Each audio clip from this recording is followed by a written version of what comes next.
Facebook shares are taking a nosedive, down nearly $40 billion since this morning.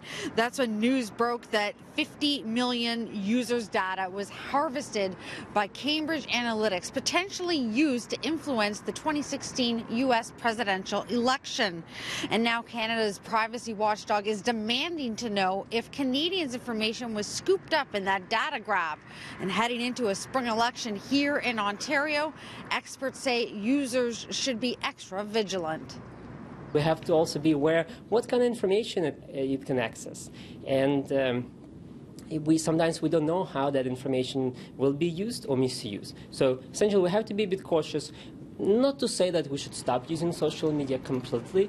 It's there as a tool to interact, engage, and in the context of elections, it is an important forum, public forum, to discuss issues around politics. Although Facebook Canada declined commenting on the Cambridge Analytica saga, they say they are taking steps to make identifying fake accounts and fake news easier and more transparent. In a Canada-only pilot project, users can see all ads sponsored by groups, companies, and political parties. Users go to the page and click on See Ads. They can see if they're offering consistent messages across the country or targeting pockets with niche messaging. Grusz says fake news and sponsored content is the other side to the same coin that fuels data breaches.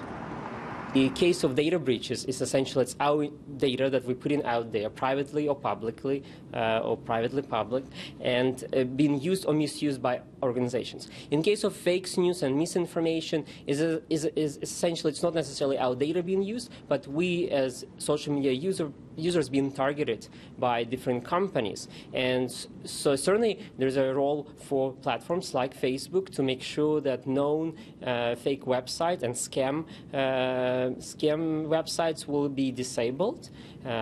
But it's also users have some ability as well to flag those websites. So I definitely recommend every time you see something on the web, whether it's Twitter, whether it's Facebook, use their reporting features. And if enough of us users to report those accounts and links, they will be forwarded to somebody to review it.